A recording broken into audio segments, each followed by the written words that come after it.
সেই বন্ধুৰ দুটা গীত সেই গীতটো অসমীয়া এটা কলি গুণলৈ বিচাৰিছোঁ ভাগৰ বুজিকে নাপাৰো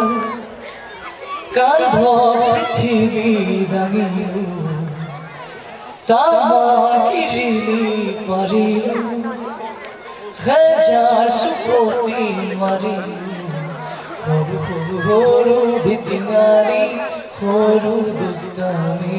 ডাঙৰ দহোম যেন কাহানী সৰু সৰু সৰু বাগৰি যদি যদি বন্ধু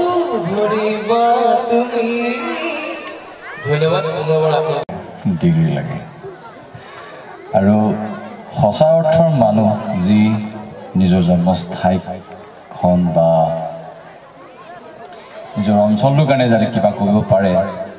সেয়া সঁচা অৰ্থ এটা সঁচা মনৰ অধিকাৰী হোৱাটো দৰকাৰ আৰু সেই কথাই প্ৰকাশ কৰিলে আমাৰ মোৰ ভাতৃবৰ বন্ধুবৰ ডাইমণ্ড মৰাণ ডাঙৰীয়াই আজি এই সুদূৰ গুৱাহাটীৰ পৰা আহি তেখেতে আজি মেণ্ডি পথাৰত যি ইক' পাৰ্ক ডাইমণ্ড ইক' পাৰ্ক নামেৰে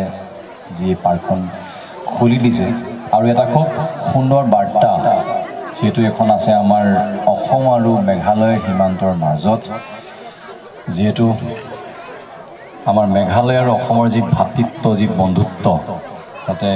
সদায় অটুট থাকে আগতে একেলগে আছিলে যেতিয়া অসমৰ ৰাজধানী যেতিয়া শ্বিলং আছিলে তাৰপিছত লাহে লাহে মেঘালয়খন বেলেগখন ৰাজ্যলৈ পৰিণত হ'ল কিন্তু হ'লেও সেই যি ভাতৃত্ববোধ সেই বন্ধুত্ববোধ এতিয়াও আছে সেই কথাকে প্ৰমাণিত কৰি আজি ডাইমণ্ড ইক' পাৰ্ক আজি মেঘালয় আৰু অসমৰ সীমান্তৰ মাজত যে কৰিছে খুব ডাঙৰ কথা সেই গতিকে এই পাৰ্কখনৰ জড়িত কেৱল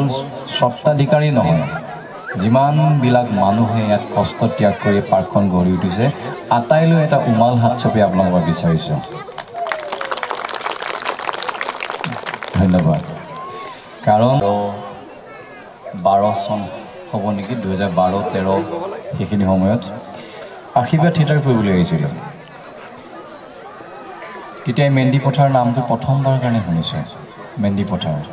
আৰু পিছত সি ৰাষ্ট্ৰীয় পৰ্যায়ত নিজৰ সেৱাও আগবঢ়াইছে ক্ৰীড়া ক্ষেত্ৰখনত আমি কথা পাতি আহিছিলোঁ যে যেতিয়া আমি মিৰ্জা পাৰ হৈ আহোঁ গোৱালপাৰা অভিমুখে যেতিয়া আহোঁ এনেই ভাল লাগি আহে ঠাইবিলাক যেন